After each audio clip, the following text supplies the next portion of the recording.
Shalom Pak Bambang, saya mau izin bertanya, apakah Yohanes menjiplak logos pagan? Mohon pencerahannya. Yudaisme dengan keragaman alirannya ini penting sekali karena apa?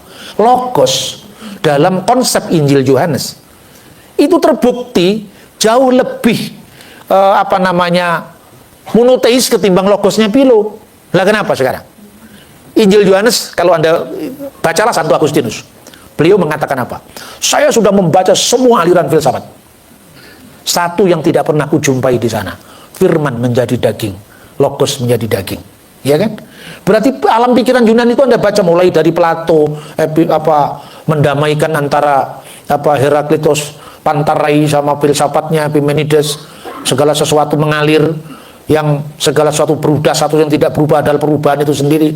Sampai itu kan kemudian didamaikan oleh Plato dengan legenda orang di gua itu, bahwa yang berubah-ubah itu dunia temporal, yang tidak berubah dialami di sana. Itu kemudian diterjemahkan zamannya Helenisme, bahwa logos itu sebagai intermediary being yang bukan Allah, bukan manusia, bukan kosmos, bukan theos, bukan kosmos. Ini baina, jadi bukan Allah, bukan manusia. Bandingkan dengan Injil Yohanes. Enarki in ologos, ke ologos in prostontion, ke theos in ologos. Pada mulanya logos, firman. Firman itu bersama dengan Allah. Terbedakan. Firman itu Allah, tak terbedakan. Satu. Mana ada orang Yunani yang mengatakan logos itu adalah Allah? Terus kemudian, firman itu telah menjadi manusia. Di mana ada ajaran filsafat Yunani Helenisme yang mengatakan firman jadi manusia? Itulah yang sangat revolusioner dilakukan oleh Injil Yohanes. Firman sepenuhnya Allah, tapi juga ketika turun ke dunia sepenuhnya manusia. Ini bertentangan dengan ajaran Yunani. Nah sekarang bandingkan dengan Philo. Philo mengatakan apa? Logos itu deuterotheos, Allah kedua.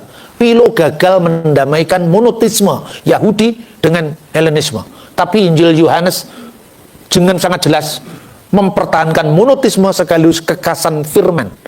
Apakah firman hanya dihayati dalam konteks Philo? Tidak. Anda bisa melihat Targum. Targum itu menampilkan firman sebagai memra dalam bahasa Arab. Dan memra itu dipahami, misalnya, ketika Tuhan yang transenden, yang tan keno kino yang ngopo, yang nggak tersentuh, itu ada di sana, transendensi ilahi. Maka dikatakan tetap Allah, Elohim, tetap Adonai.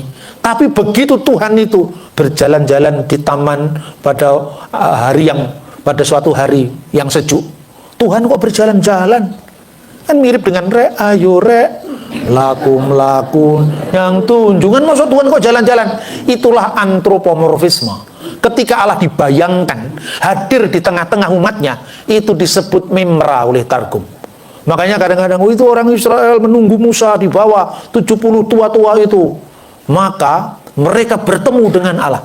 Bagaimana umat ciptaan bisa bertemu dengan Allah dan tahan dengan kedahsyatannya? Maka dikatakan mimra min khedem Allah. Firman yang bersama-sama dengan Allah menemui Israel. Tapi ketika menunjukkan Allah yang transenden dikatakan Elohim. Maka perhatikan, firman itu bersama-sama Allah itu paralel dengan ungkapan Targum, mimra min khedem Allah, firman yang bersama-sama dengan Allah.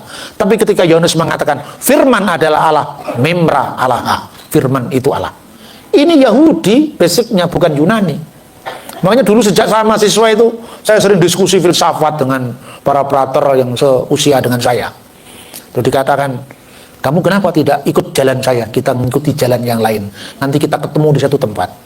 Hanya karena saya punya istri tidak mungkin jadi imam. Nah, tapi jangan dianggap dia penghalang, tidak. Dia adalah biara tanpa jubah.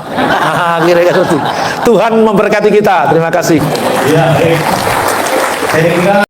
Oke Pak Bambang, penjelasan Anda sangat mencerahkan dan menguatkan iman kami. Terima kasih, Tuhan Yesus memberkati.